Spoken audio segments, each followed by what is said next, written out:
ராஜேஸ்வரன். நான் 5ஆம் வகுப்பு பூப்பிரிவில் பயில்கிறேன். நான் இதில் பேச வந்துள்ள தலைப்பு கயிறிழுக்கும் போட்டி, டக் ஆஃப் வார் என்பது இரு குழுக்கள் எதிரெதிர் திசைகளில் நின்று கயிற்றை பலமாக இழுக்கும் ஒரு பாரம்பரிய விளையாட்டாகும்.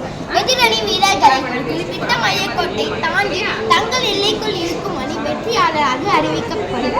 கயிறு இழுக்கும் விதிமுறைகள்: சிவப்பு நிற அடையாளமும் இருபுறமும் குறிப்பிட்ட எல்லை கோடுகளுடன் குறிப்பிடப்பட்டிருக்கும். கயிறு இழுக்கும் இரு அணிகளும் எதிரெதிர் திசைகளில் நின்று கயிற்றை தம் பக்கம் முழு பாகத்தையும் பயன்படுத்தி இழுக்க வேண்டும். எதிரணி வீரர்களை ஒரு குறிப்பிட்ட மையக்கோட்டை தாண்டி தங்கள் எல்லைக்குள் இருக்கும் அணி வெற்றி பெறுகின்றது. இந்த போட்டி உதாரணமாக tug of war federation of India மூலம் முறையாக நடத்தப்படுகின்றது. இந்த போட்டி நமக்கு ஒரு சிறந்த வாழ்க்கை பாடத்தை உணர்த்துகிறது. அது என்னவென்றால் ஒற்றுமையே பலம். இந்த போட்டியை ஒரு விளையாட்டாக மட்டும் பார்க்கக்கூடாது. இதில் எந்த அணி ஒற்றுமையாகவும் ஒருமித்த மனதுடன் செயல்படுகின்றதோ அந்த அணி வெற்றியாளராக அறிவிக்கப்படும். இதற்கு தொடர்பாக நான் உங்களிடம் ஒரு சிறிய கதை பகிர்ந்து கொள்ள விரும்புகிறேன்.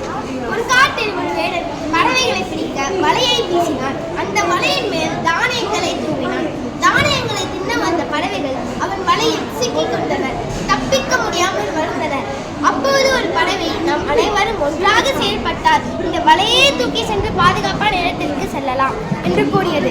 அப்போது அனைத்து பறவைகளும் ஒன்றாக செயல்பட்டு இந்த வலையை தூக்கி சென்று பாதுகாப்பான இடத்திற்கு சென்றனர். இதை கண்ட அந்த வேடன் மிகவும் ஆச்சரியமடைந்தார்.